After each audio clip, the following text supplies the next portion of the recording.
How could my son believe I accepted a gift and ignored him when I truly never saw the box at all?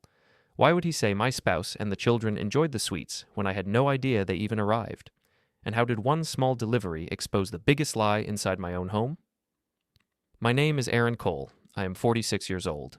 I work as an operations manager at a mid-sized logistics company. I am not loud. I do not like drama. I like plans, schedules, and quiet routines. People often think calm means weak. I learned that many years ago. I also learned that being useful can turn into being taken for granted. That is what my life felt like for a long time. I was the person who kept things moving. I paid bills. I fixed small problems. I did the driving. I handled the forms and the calls. I did it because it mattered to me. I thought that if I stayed steady, the people around me would also stay steady. At home, I lived with my spouse, Lydia, and her 2 children, Mia and Owen. Mia was 12, Owen was 9. I had been in their lives for years. I never tried to replace their other parent. I tried to be consistent. I made breakfasts. I helped with homework. I showed up to school events. I did not demand praise. I just did what needed to be done. Lydia liked things to look good. She cared about photos and impressions. She cared about what other parents thought. She cared about looking like a strong, organized household. When guests came over, she smiled and spoke with warmth. She liked telling stories about our busy family life. In those moments, I looked like a good partner on the surface. But inside the home, it was different. The daily tone was sharp. If I asked a simple question, she answered like I was slowing her down. If I suggested a plan, she acted like she had already decided. If I tried to talk about feelings, she redirected to tasks. She did not yell much. She did not need to. She could make a point with a look, or silence, or by talking around me like I was not in the room. The children picked up on that. Mia was smart and quick. She watched what adults did and copied it. If Lydia spoke over me, Mia did too. If Lydia sighed when I spoke, Mia sighed too. Owen followed Mia most of the time. He was not cruel, but he learned what got laughs, and he liked being part of the group. I tried not to take it personally. I told myself it was normal stress. I told myself kids test limits. I told myself Lydia was tired. I said these things because I wanted peace. I also said them because I did not want to admit how small I felt in my own home. The worst part was how it touched my relationship with my son, Noah. Noah was 21. He was my child from a prior relationship. He did not live with us. He had his own life, his own schedule, his own friends. When he was younger, we were close. Then life got messy. There were moves, time gaps, and misunderstandings. I always tried to stay present, but it did not always work. When I married Lydia, I hoped the blended family would be stable. I thought we could make room for everyone. I thought Lydia would understand that my bond with Noah mattered. In the beginning, she acted supportive. She would say she respected it. She would say she wanted harmony. Over time, the support became conditions. Noah could come over, but only on certain days. Noah could join events, but only if it did not conflict. Noah could be included, but only if it did not change Lydia's plans. Small things would happen. A dinner would be moved at the last minute. A message would not be passed along. A visit would become awkward because the mood was already set before Noah arrived. I noticed it, but I kept trying to smooth things out. I kept telling Noah that life was busy.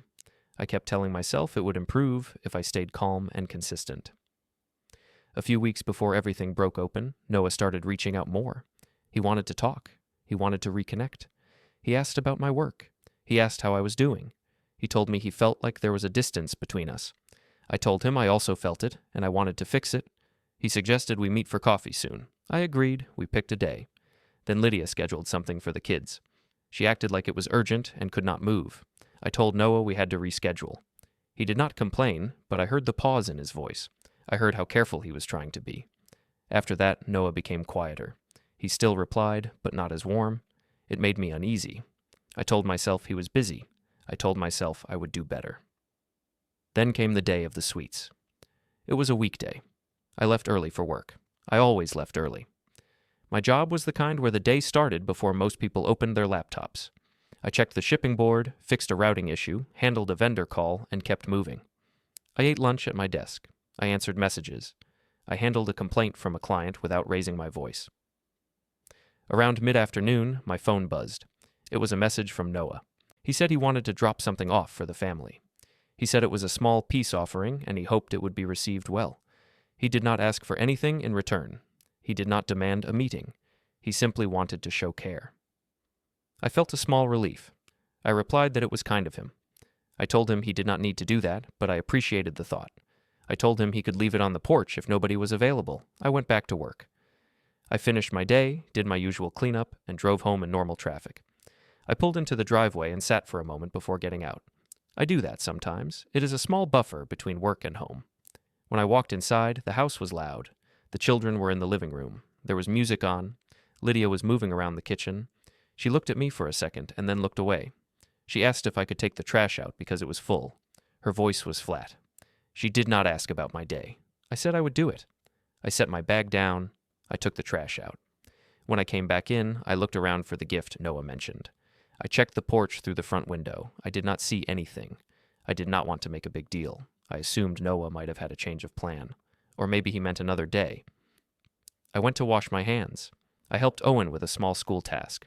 I listened to Mia talk about a friend problem, even though she only half looked at me while she spoke. I tried to be present. Dinner was simple. Lydia talked about a parent group message thread and how someone was being dramatic. She described it like a performance. She laughed at parts. The kids laughed too. I smiled and nodded. I did not add much. When I tried to speak once, Lydia kept talking as if she did not hear me, so I stopped. After dinner, Lydia asked me to handle the dishes. I did it. She took a call in the bedroom. I heard her laugh softly. Then she came out and said she needed to run a quick errand later in the week. She said I would need to handle school pickup because she had something important.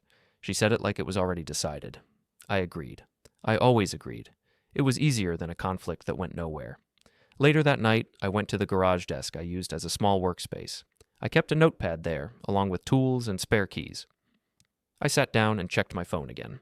I did not see a follow-up from Noah. I considered asking him if he still planned to drop anything off, but I did not want to sound impatient. I told myself to wait. The next day passed quickly. Work was heavy, home was the same, no box appeared. I began to think I misunderstood. 2 days later, in the late afternoon, my phone rang while I was still at work. It was Noah. I stepped into a quiet corner near the break area. I answered in my usual calm voice. I expected him to ask about coffee or about a schedule. Instead, he asked how the sweets were. He sounded hopeful at first, like he expected a warm answer. I froze for a second. I asked him what he meant. He said he had delivered a box of luxury treats. He said he gave them to Lydia and the children. He said they enjoyed them. He said he had waited to hear from me and he thought maybe I was busy. I told him the truth. I said I never saw a box. I said I did not eat any sweets. I said I was not trying to ignore him, and I did not understand how this happened. There was a silence. It was not a normal pause. It felt heavy. I could hear his breathing change. Then his voice rose. He said I was lying or pretending. He said he knew what he dropped off. He said he was tired of trying. He said he felt like a fool for believing I wanted him around. He said it was always the same, that I always acted like things were fine while he was kept outside. I did not interrupt. I let him speak. I stayed quiet because I did not want to match his volume. When he slowed down, I told him again that I did not see the box. I said if he truly dropped it off, then someone else must have taken it, and I needed to figure out what happened. He sounded hurt, not just angry. He asked how I could let that happen. He asked why nobody told him anything. He asked why Lydia would tell him the children enjoyed it if I never saw it. He said that did not make sense. I felt my stomach tighten. That detail mattered. Noah was not just saying the box went missing. He was saying Lydia told him a story about it. Lydia told him the family enjoyed it. Lydia made him believe the gift was received and appreciated, while I had no idea it even arrived. I looked across the office floor as Noah spoke. People were walking by with coffee cups. Someone laughed near the printers. It was a normal day for everyone else. For me, it felt like the room tilted slightly. I told Noah I needed a little time. I said I would call him back soon. I said I would not let this stay unclear. I said I wanted the truth as much as he did. He ended the call abruptly. I stood there with my phone in my hand, staring at the blank screen, trying to understand how a simple box of sweets could open a wound that deep. The call with Noah stayed in my head for the rest of the day. I kept hearing his words about how the sweets were enjoyed. I kept hearing the sharp change in his voice when I said I never saw them. I did not blame him for being upset. If I were in his place, I would also feel ignored. On my drive home, I replayed the last 2 years in small pieces.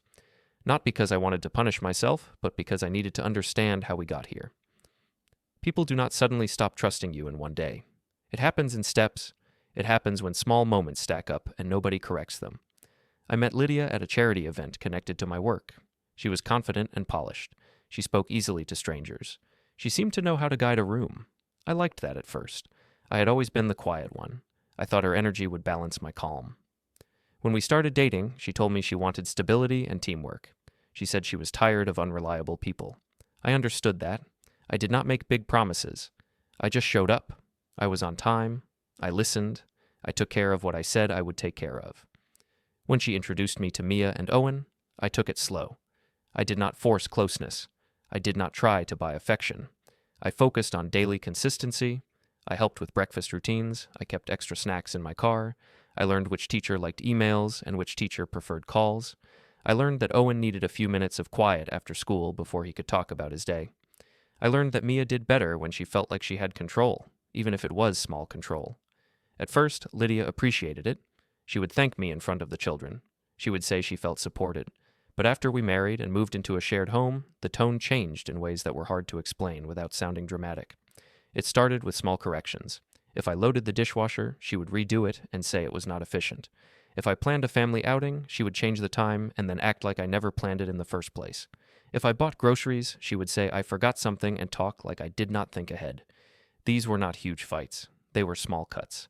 They taught me that my role was to do tasks, not to lead. Then the children started copying her. Mia would ask why I did something the long way.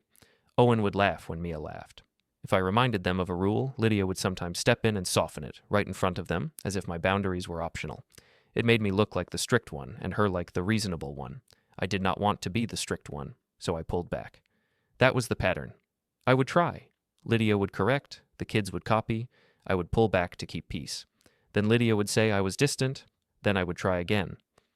Noah felt that shift even when he was not in the room. He would text me about meeting, and I would reply with a time. Then Lydia would add a new family plan. If I said I already planned something with Noah, she would react as if I chose him over the household. She did not say it directly. She did it with tone and timing. She would suddenly need help with something urgent. She would suddenly be overwhelmed.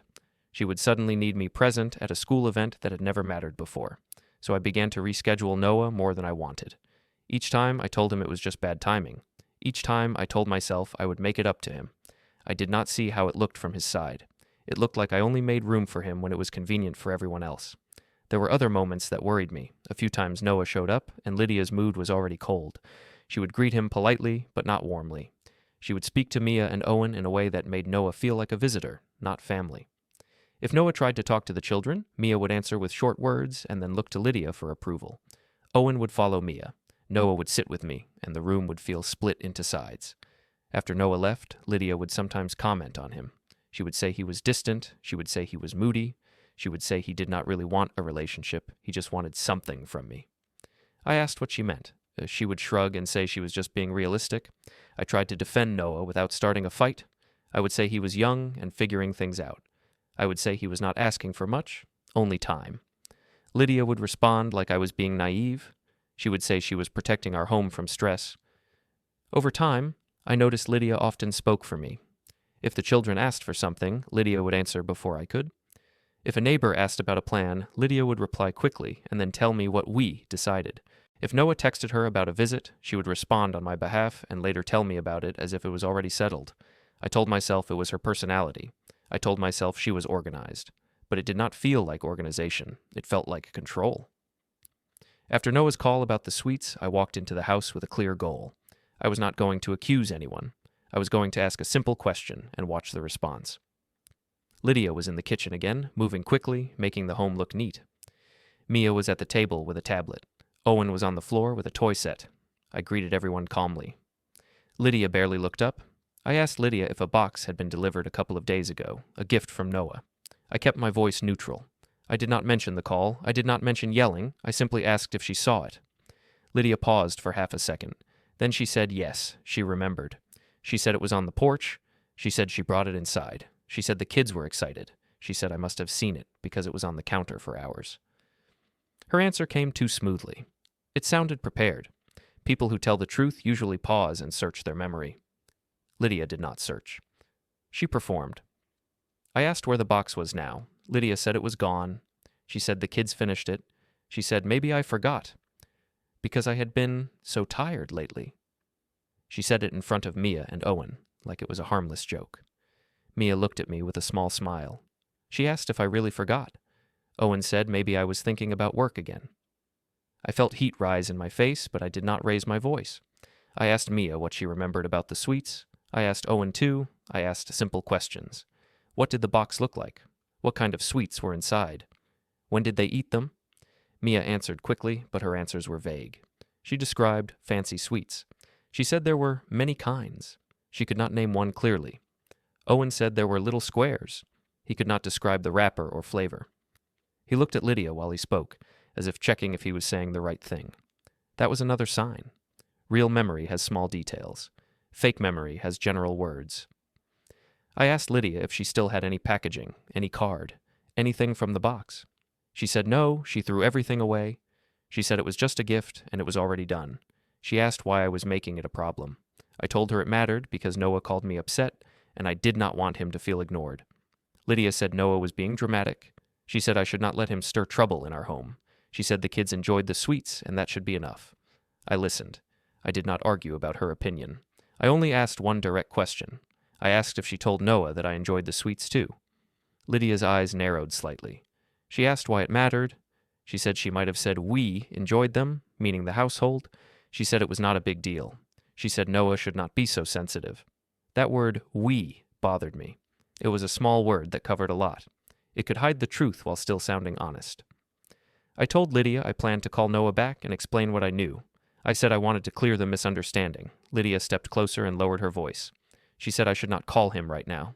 She said he would only get more upset. She said I should let it pass. I asked why she wanted me to stay silent. Lydia said she was trying to keep peace.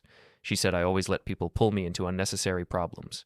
She said I did not understand how to manage relationships. I looked at her. I wanted to say many things. I wanted to say that managing relationships should not require hiding a simple delivery. I wanted to say that peace built on confusion is not peace. But I also knew this was not the moment to debate. I needed facts, not words. That night, I paid attention to small movements. Lydia's phone stayed close to her. She carried it from room to room. When a message arrived, she angled the screen away. When Mia asked what she was doing, Lydia said it was adult stuff. She said it with a smile, like she was the leader of a private club. I went to the living room and sat down near the children. I asked in a calm voice if they liked the sweets from Noah. Mia said yes. Owen said yes too. I asked what Noah wrote on the card. Mia said she did not remember a card. Owen said he did not see one. I asked Lydia if there was a card. Lydia said Noah did not include one. She said I was overthinking. She said I should focus on tomorrow's schedule instead of chasing stories. That phrasing stayed with me. Chasing stories. It was like she wanted the truth to sound like a silly hobby.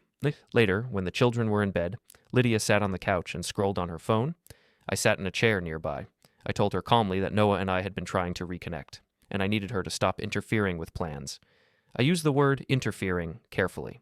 I did not accuse. I stated a boundary. Lydia laughed softly and said I was imagining things. She said she had never stopped Noah from visiting. She said if Noah wanted to see me, he would. She said I was blaming her because I felt guilty. I told her guilt was not the point. I told her I wanted clarity. Lydia said clarity was not necessary. She said the family had enough stress. She said I should stop making my son the center of our home. That line hit hard. Not because I thought Noah should be the center, but because it showed how she saw him. She did not see him as part of the family. She saw him as a threat to her control. The next morning, I woke up early like always. I made coffee. I packed lunches. I checked the calendar on the fridge. Lydia had written several items in bold marker, including a dinner later in the week with friends and family. Next to it, she had written a note about big announcement. She did not ask me about it. She did not explain it. She simply wrote it as if it was already approved. Before I left for work, I looked at the porch camera app on my phone for a moment. I did not open any recordings yet. I just looked at the icon and the dates. I noticed there were alerts from the day Noah said he delivered the box. I did not tap them. Not yet. I walked to my car and started the engine.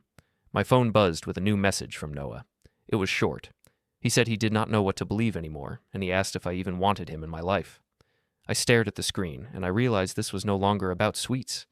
This was about my place in my own family and about someone else shaping my relationship with my son. I did not answer Noah right away, not because I did not care, but because I knew one careless message could make things worse. I wanted to reply with truth, not emotion. I also wanted proof. If I told him I believed him, but I had nothing to show, it would still sound like excuses. At work, I kept my face neutral. I did my tasks. I spoke to my team like normal, but inside, I felt a tight focus. It was not anger. It was clarity. A small part of me finally accepted something I had avoided for a long time.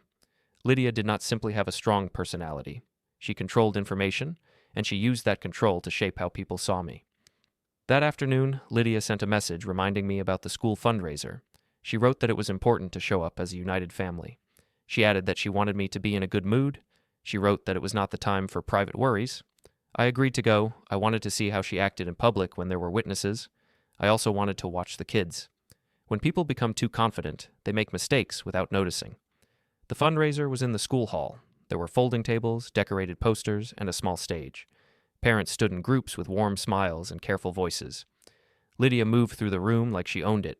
She greeted people by name. She touched shoulders lightly. She laughed at the right time. When I walked in beside her, she did not hold my hand. She walked half a step ahead. It was small, but it mattered. It told people who led. It also told me where I stood. A parent couple approached.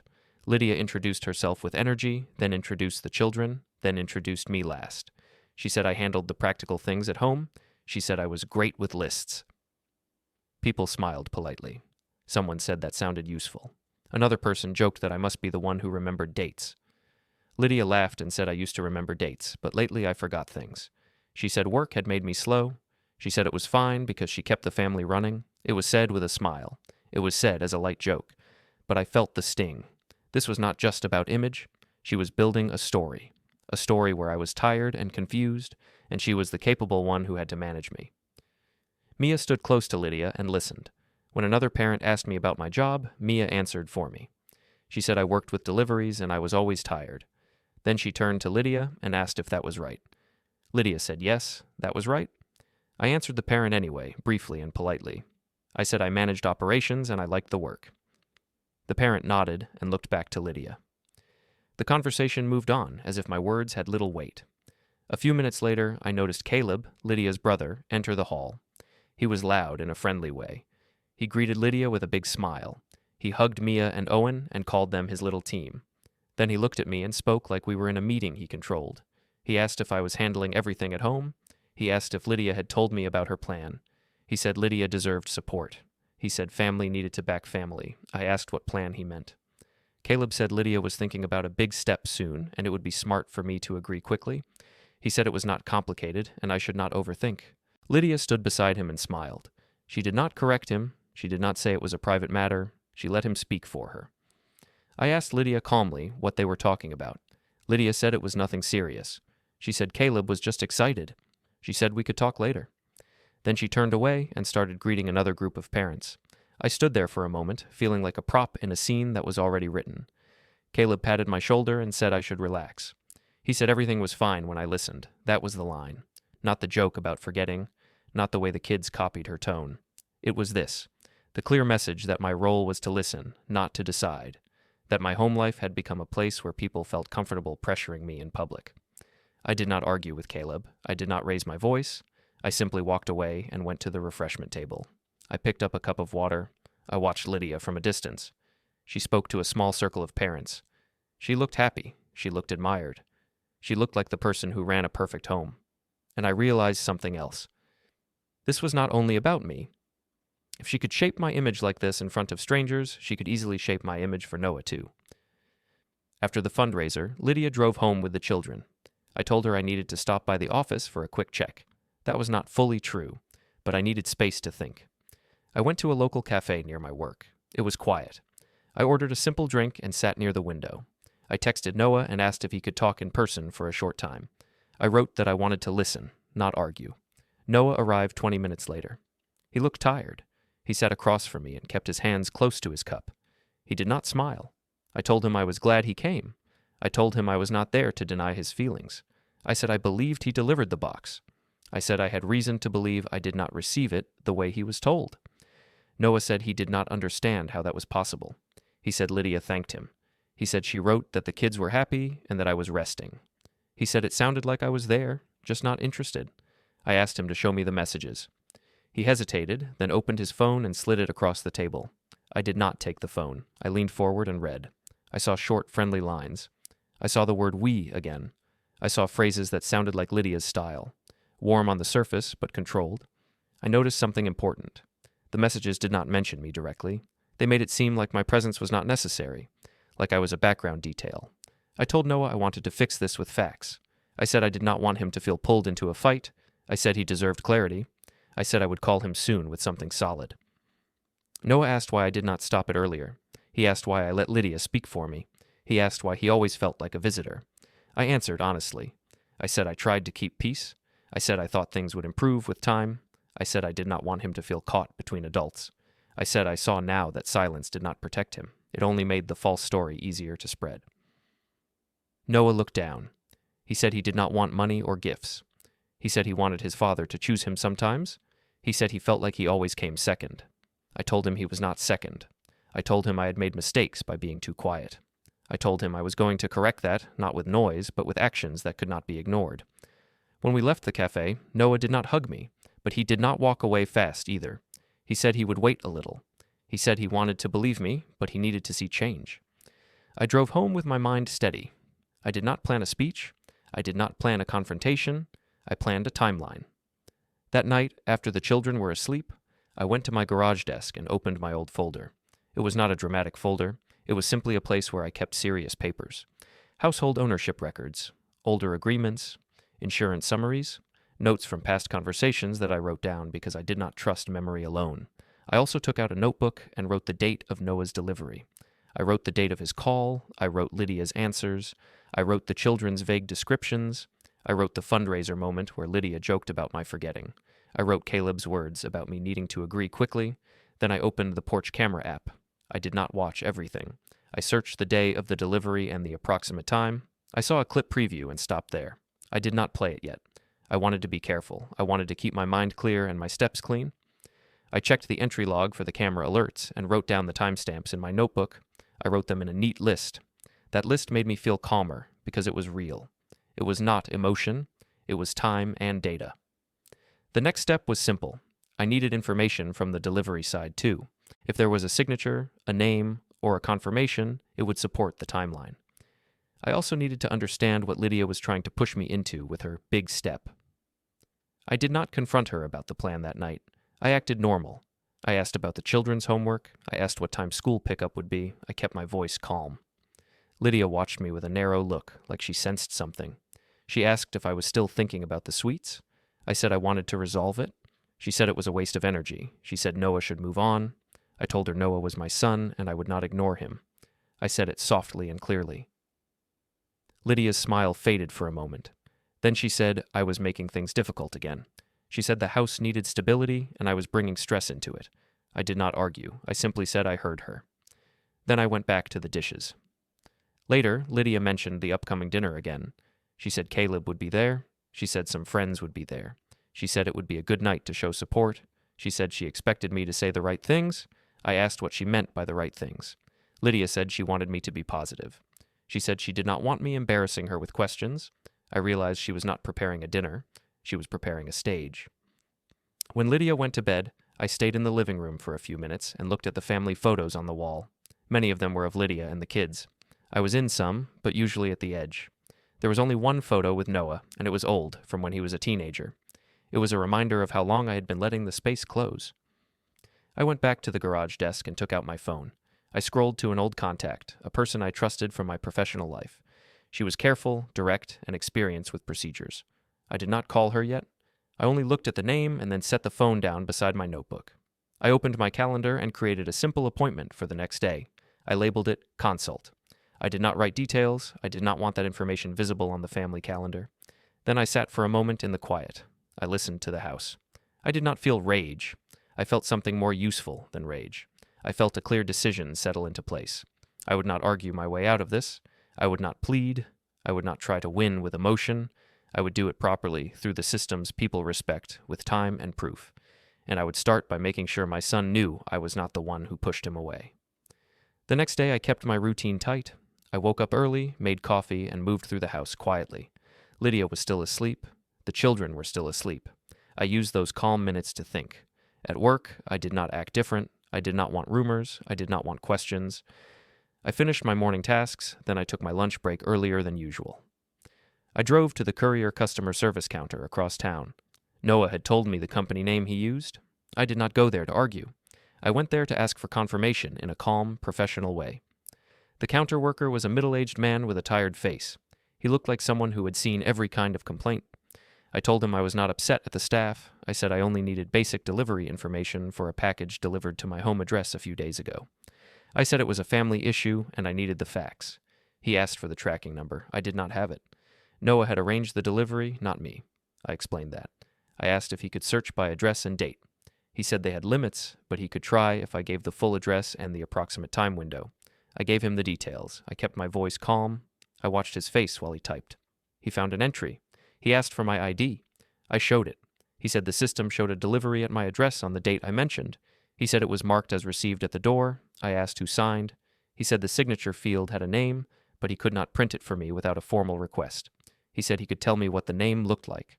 He read it out loud. It was Lydia's first name. I did not react. I thanked him. I asked one more question. I asked if the driver took a photo at delivery.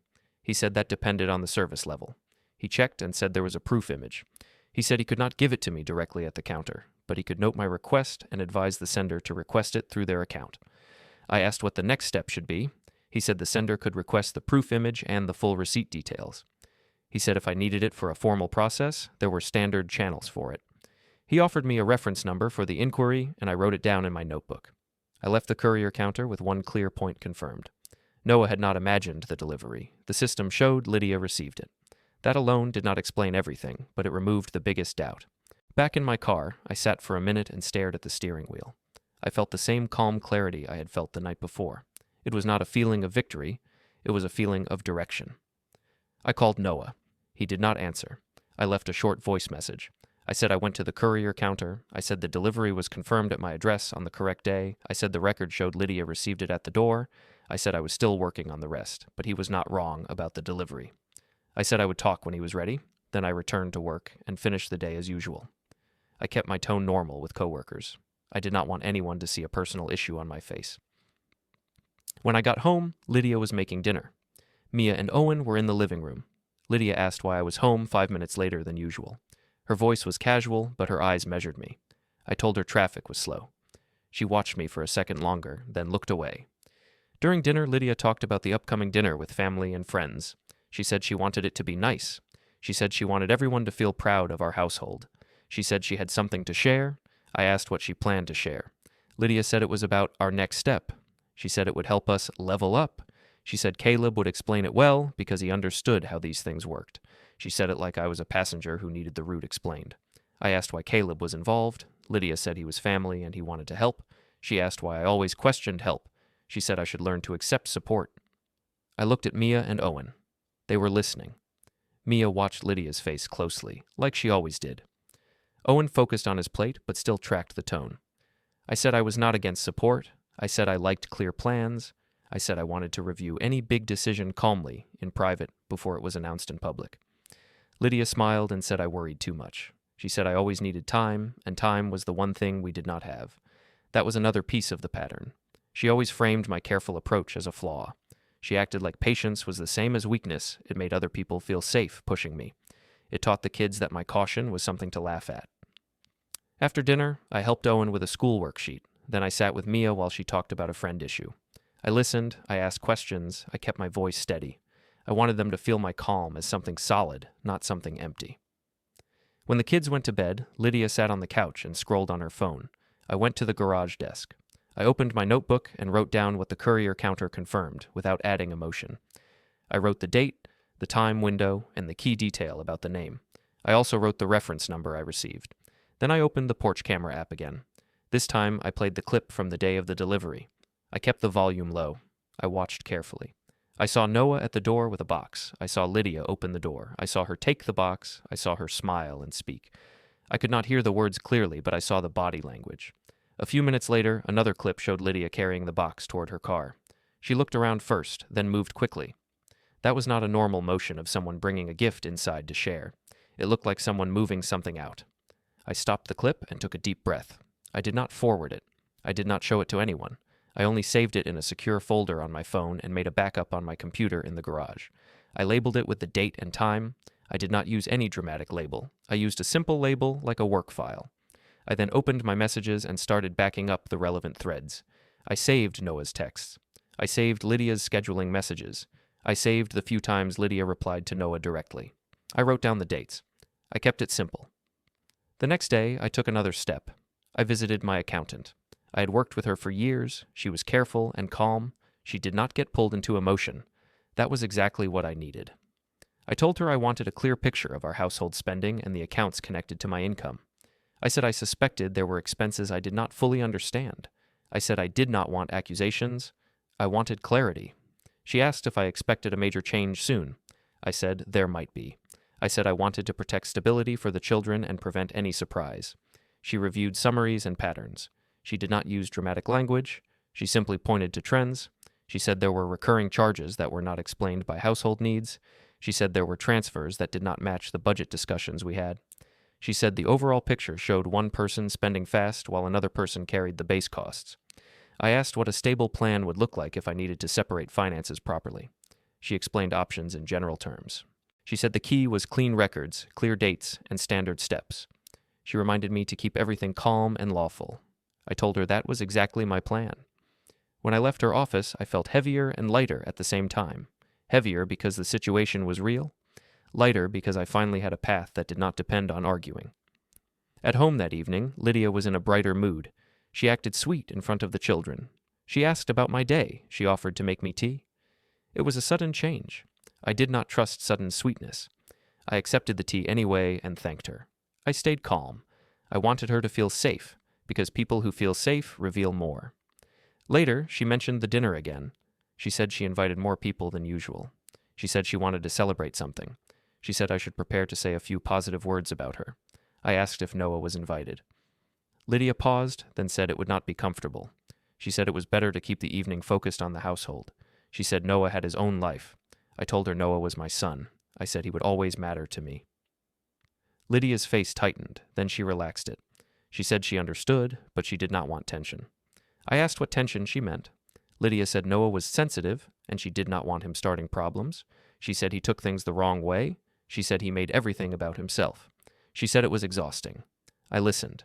I did not argue. I simply noted how easily she tried to shape my view of my own child. I also noted how she never once asked if Noah was hurt.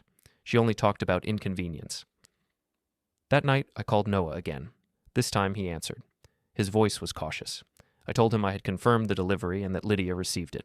I told him I also saw porch camera footage that supported the timeline. I said I was not ready to send things around yet, but I wanted him to know the truth. Noah went quiet. Then he asked why she would do that. He asked why she would tell him the kids enjoyed it if it never reached me. He sounded more wounded than angry. I told him I did not know every reason yet. I said I had a strong guess that she wanted him to feel pushed out without her having to say it directly. I said it was easier for her if he believed I did not care. I said I should have noticed sooner. Noah asked what I planned to do. I told him I planned to handle it properly.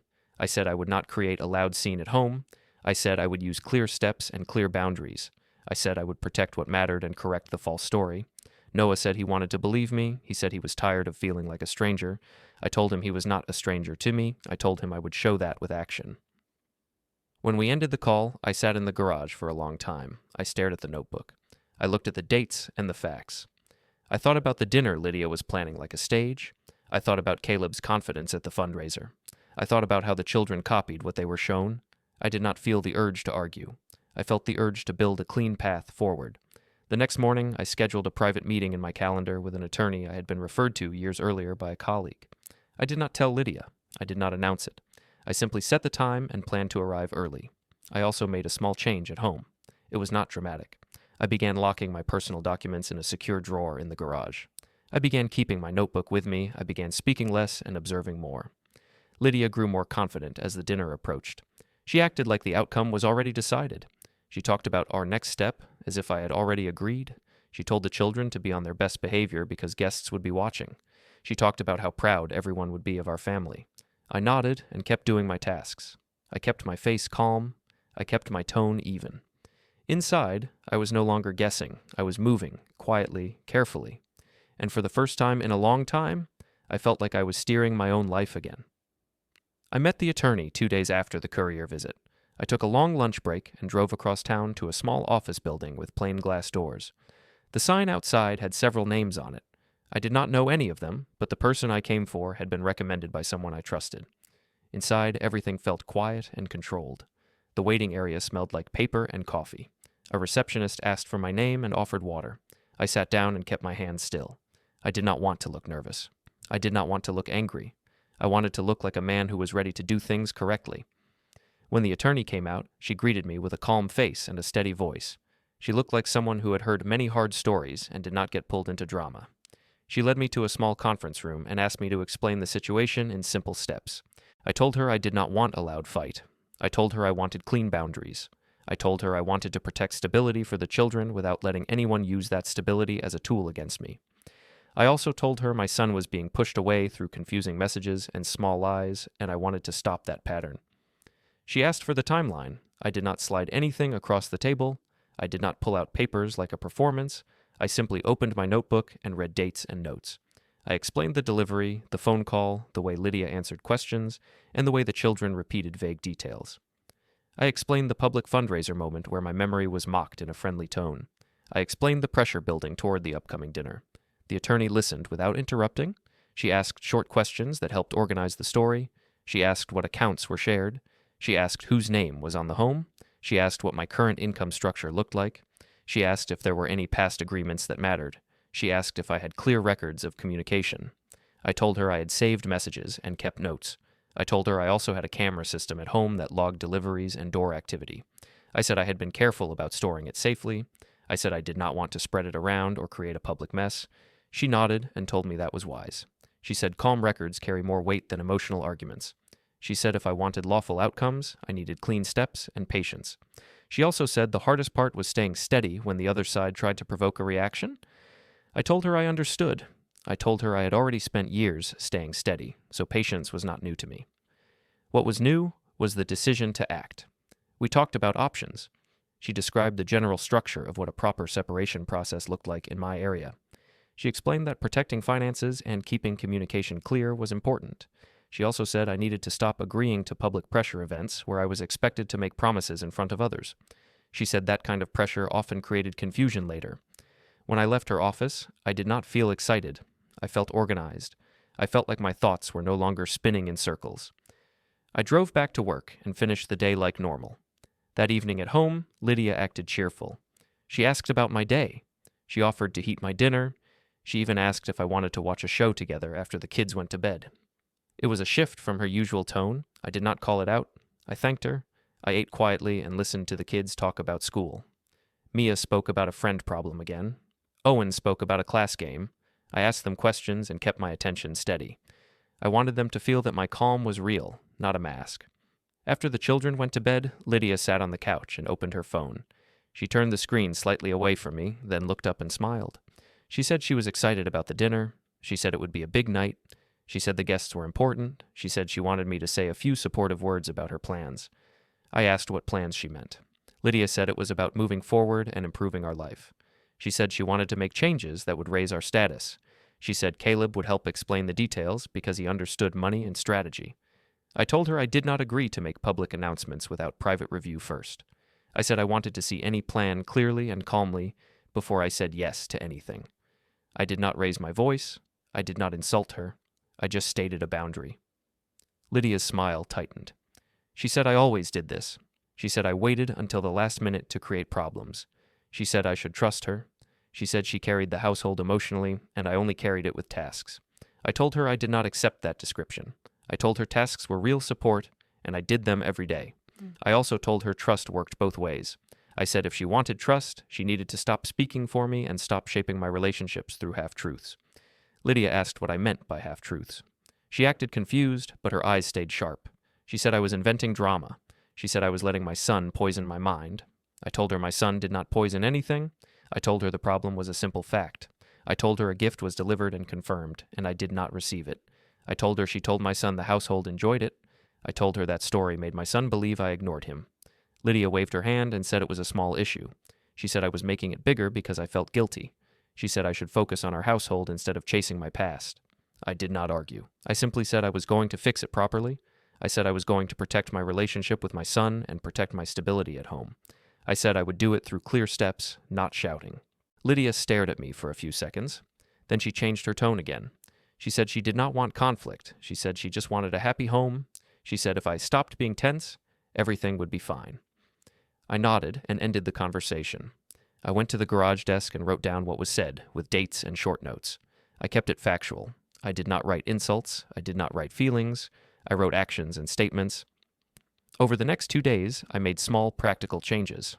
I updated my payroll deposit settings with my employer so my income flow would be clean and clear on my side. I did not announce it. I simply handled it the correct way. I also moved my personal documents into a locked drawer. I created a clear record of where my essential items were. I kept backups in a secure place. I also kept communication with Noah steady. I did not flood him with messages. I did not beg. I sent short, calm updates. I told him I was working through proper channels. I told him I was taking this seriously. I told him he mattered to me. Noah replied less than before, but his messages changed. He stopped sounding like he expected disappointment. He started sounding cautious but open. He said he did not like conflict, but he wanted honesty. He said he was tired of feeling like a problem that everyone tried to manage. I told him he was not a problem. I told him I was sorry I let others control access to me. I told him I would not let that continue. As the dinner approached, Caleb started contacting me more. He called once in the afternoon. I answered calmly and stepped outside so the children would not hear. He spoke like he was doing me a favor. He said Lydia was nervous because I seemed distant. He said it was important that I supported her in front of everyone. He said I should not embarrass her by asking questions at the table. I asked Caleb what exactly was going to be asked of me. He said it was simple. He said Lydia wanted to make a move, and I needed to be the kind of partner who said yes without making it difficult. He said if I refused, I would make the household look unstable. I told him my household did not belong to him. I told him my decisions did not require his approval. I told him I would not make promises under pressure. I kept my tone even, but I made the boundary clear. Caleb's voice changed. He said I was being stubborn. He said I always acted like the quiet victim. He said Lydia deserved better energy. He said I should think carefully about what kind of future I wanted. I told him I was thinking carefully. I told him that was the point. Then I ended the call. That night, Lydia acted extra kind in front of the children. She praised Mia for helping set the table. She praised Owen for cleaning up his toys. She touched my shoulder lightly and asked if I could pick up a few items for the dinner. She spoke in a sweet tone, like we were a perfect team. I agreed to pick up the items. I did not want a fight over errands. I also wanted to watch how far the performance would go. At the store, I bought what she asked for. I also bought a simple notebook for myself, with thick pages so my notes would not tear or fade. It felt like a small thing, but it mattered. I was tired of holding everything in my head. When I got home, Lydia checked the bags quickly. She smiled and said I was reliable. She said this was why she needed me. The words sounded like praise, but the meaning felt like ownership, like I existed to support her image.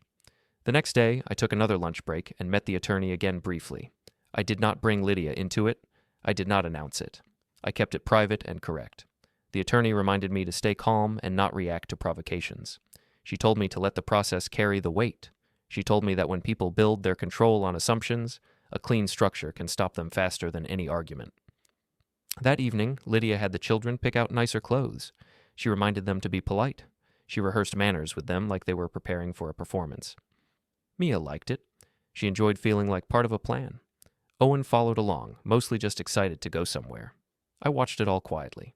I did not stop her. I did not argue. I simply observed. I wanted to know who she was when she thought she had already won. On the day of the dinner, I went to work as usual. I finished what I needed to finish. I cleared my inbox. I made sure no loose task would pull me back into chaos. When the workday ended, I drove home and changed clothes. I dressed simply. Clean shirt, clean shoes, no flashy details. Lydia looked at me and nodded like she approved. She said she was glad I was taking it seriously. She said tonight mattered. She said people would be watching. In the car, Lydia spoke about the guest list. She mentioned friends, family, and a few people she said could open doors for us. She said this was not just dinner. She said it was an important step. She said she needed me to be supportive and calm. I told her I planned to be calm. I did not say more.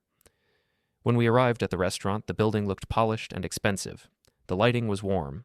The parking lot was full. Lydia adjusted her hair and checked her phone one more time. Mia and Owen walked ahead, excited by the noise and the smell of food. I stayed a half step behind, breathing slowly, keeping my face neutral. I walked through the entrance with them and asked the host for our reservation, ready to handle the night the proper way. I followed the host down a hallway into a private room. The table was already set. Lydia's guests were already seated, smiling like they were waiting for a performance. Caleb stood near the end of the table with a confident posture, like he planned to lead the evening. Lydia sat quickly and guided Mia and Owen into their seats. She introduced people around the room as if I was arriving late to my own life. She spoke about how proud she was of our next step. A few guests nodded and raised their glasses before any food arrived. I waited until the room settled. Then I asked everyone to pause for a minute. I said I needed to correct a misunderstanding that had harmed my relationship with my son. The room quieted, partly from surprise, partly from curiosity. Lydia smiled tightly and said we could talk later. Caleb said it was not the time for private issues. I told them I understood why they wanted to move on, but I was not willing to keep quiet anymore. I said this was not a fight. I said it was a correction. I pulled a plain folder from my jacket and placed it on the table. I did not slam it. I did not show emotion. I opened it slowly, like I was opening a work report. I told them my son Noah delivered a gift box to our home. I said Noah later asked me how the sweets were. I said I told him the truth, that I never saw them. I said Noah became hurt because he had been told the household enjoyed the gift. I said that story made him believe I ignored him. Lydia tried to interrupt. I held up one hand and said I would be brief but accurate. I showed the courier delivery confirmation and read the date and time out loud. I pointed to the line showing the delivery was received at my address and the receiver name recorded. I said I did not need opinions here, only facts. Then I opened my phone and played a short porch camera clip with the volume low. I said the video showed Noah at the door with the box. I said it showed Lydia receiving it. I said it also showed Lydia carrying the box to her car a short time later. I did not add dramatic words. I let the timestamp speak.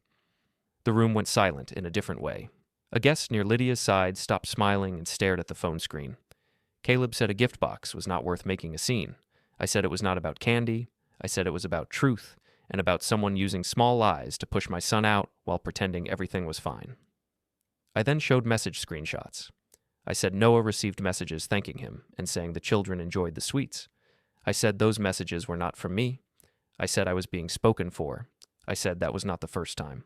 Lydia said she was only trying to keep peace. I said peace built on false stories is not peace. I said it is control. One guest asked why any of this mattered at a dinner. I said it mattered because tonight was also being used as pressure. I said I was expected to make promises in front of witnesses without reviewing details privately.